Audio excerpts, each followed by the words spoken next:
Hello.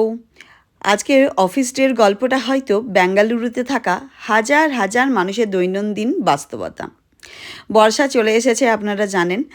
আর তার সঙ্গে প্রায় প্রতিদিনই বৃষ্টি হচ্ছে বেঙ্গালুরুতে। একসময় এই বৃষ্টিকে খুব ভালো লাগতো জানেন? কিন্তু এখন অফিস থেকে বাড়ি ফেরার সময় আকাশে কালো মেঘ দেখলেই ভীষণ চিন্তা হয়, আর তার সাথে হয় ভীষণ ভয়। রাস্তার অবস্থা দিন দিন খারাপ হচ্ছে। কোথাও বড় বড় গর্ত, কোথাও জল জমে ছোটোখাটো পুকুর হয়ে গেছে।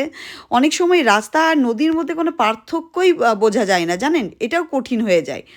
বৃষ্টির জলে গর্তগুলো ঢেকে যায়, ফলে বোঝাই যায় না কোথায় কত বড় পট হোলস লুকিয়ে আছে। তাই গাড়িগুলো এক লাইনে ধীরে ধীরে করে হামাগুড়ি দিতে দিতে চলে।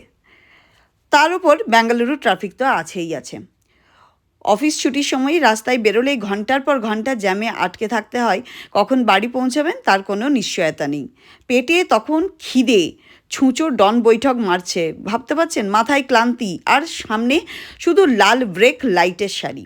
অনেক সময় মনে হয় অফিসের থেকে বাড়ি ফেরাটাই যেন একটা অনেক বড় কাজ।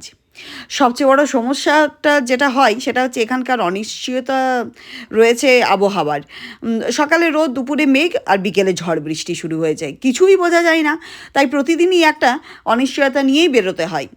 আর অনেক মানুষই মনে করেন শহরের অবকাঠামো মানে ইনফ্রাস্ট্রাকচার আরও উন্নত হওয়া দরকার, একদম দরকার।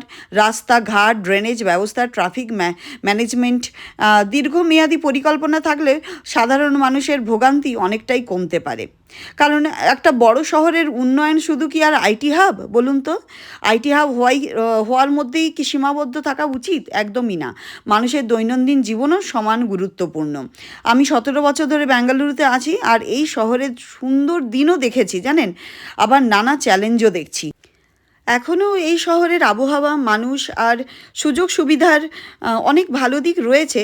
তবে আশা করি ভবিষ্যতে নাগরিক সমস্যাগুলোর আরও কার্যকর সমাধান হবে, যাতে এই শহর আবার তার পুরনো সৌন্দর্য আর স্বাচ্ছন্দ্য ফিরে পায়। এটাই আশা রাখছি। এবার দেখা যাক কী হয়।